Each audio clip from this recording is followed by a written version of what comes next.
Selamat petang semua. Saya selama ni tak pernah buat video dalam bahasa Melayu.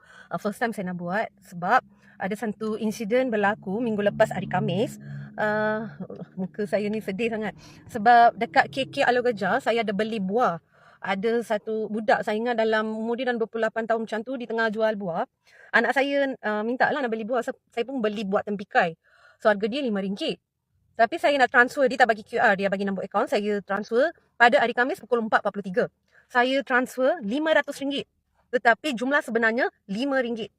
Tapi saya tak perasan. Masa tu saya memang busy. Saya nak pergi DIY, saya tak sihat.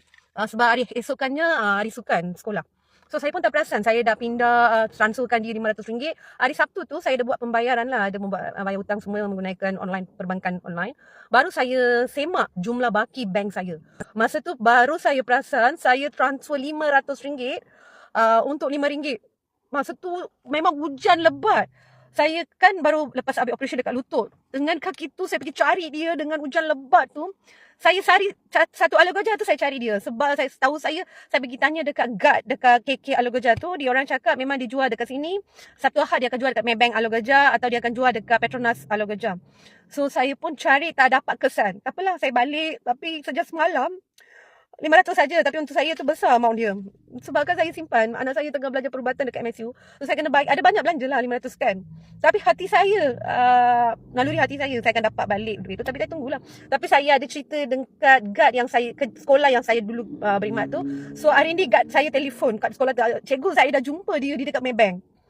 Dengan tengok muka Syarabai ni, sebab dari pagi saya memang tak boleh tumpukan perhatian saya dekat mana. So terus sampai kereta datang sini, saya jumpa dia tengok saya je, dia tanya, Akak salah transfer ke? Tak, dia pun jual buah dengan motosikal. Bayangkan dia bukan orang senang kan. Kalau dia orang senang bukan buat kerja ni. Tapi bayangkan dia tak gunakan duit saya. On the spot dia masuk dekat ATM Maybank, dia keluarkan duit, dia bagi kat saya. So saya ada bagilah, saya pun bagi balik duit dekat dia kerana kejujuran dia. So sesiapa dekat Alor Gajah kalau tengok adik ni, tolong belikan buah dekat dia. Saya memang terima kasih. Saya sebar sekarang. Sebab saya fikir ada juga orang yang baik dekat dunia ni kan. Dia pulang balik, dia tak gunakan duit saya. Tapi so lepas saya ambil duit dari dia, saya ada ulurkan duit sikit kat dia lah. Saya memang terharu sangat. Ada orang juga, insan yang baik dekat dunia ni, yang baik. Saya tak sangka saya akan dapat balik wang saya. Baik sangat. Saya memang bersyukur dengan Tuhan. Itulah kalau siapa-siapa saya lagi satu KK tu bukan KK Mat Klinik Kesihatan Alor Gajah yang depan dekat JKT Alor Gajah. Inilah dia hari ni kat Maybank. Esok pukul petang dia pergi jumpa dekat KK Alor Gajah.